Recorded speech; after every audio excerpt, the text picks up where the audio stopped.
Hi, I'm Todd Heitkamp, the Warning Coordination Meteorologist for the National Weather Service office here in Sioux Falls, South Dakota. The purpose of this video is to introduce you to forecasting the National Weather Service way.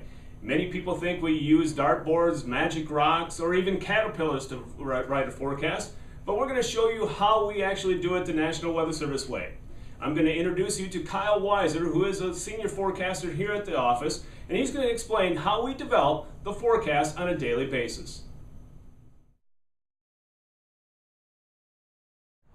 Generally, we like to look over the previous day's weather to get an idea of what's occurred across the region.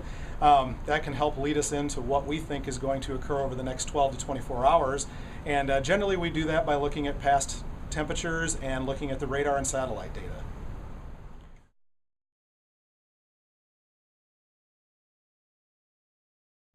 Generally, the first thing we try to do is to look at the current forecast, especially for the next 12 to 24 hours, make sure that everything is in line with our new thinking, make any corrections to the forecast that we see need to be made, and then go from there and work on out through day 7, which is the farthest that we forecast.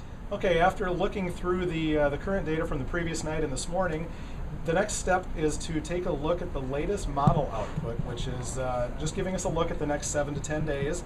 And what we'll take a look at is generally 3 or 4 models that we tend to use to try to project the future. And we'll walk through this and make some comparisons from model to model, see if there are any differences, and try to determine if there are certain models that are performing better than the others. Some models tend to have certain biases during certain times of the year, so we can take advantage of that knowledge.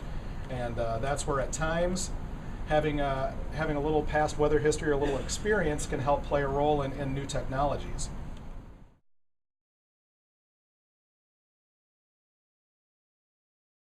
All right, after looking at the model data and looking at all the real-time data, we then take all of that information and package it together into a forecast product.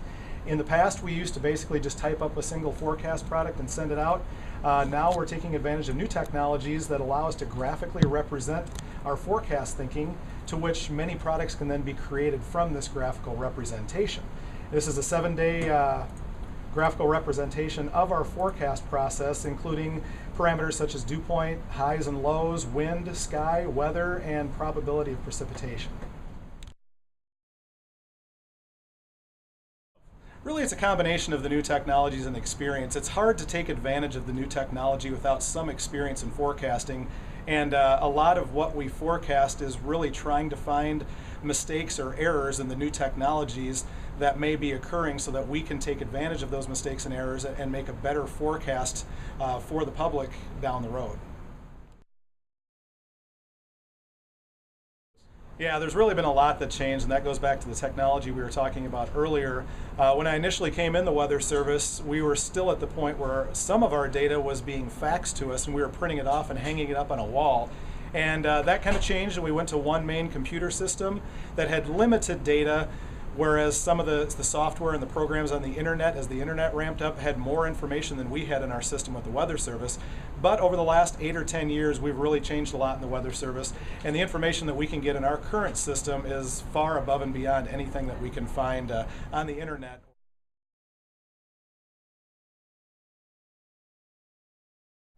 Probably the most challenging part of the forecasting process is just creating a product that's as accurate as possible. As more and more people rely on the information that we release, it becomes more and more important for us to try to provide the most accurate forecast possible for all of our users.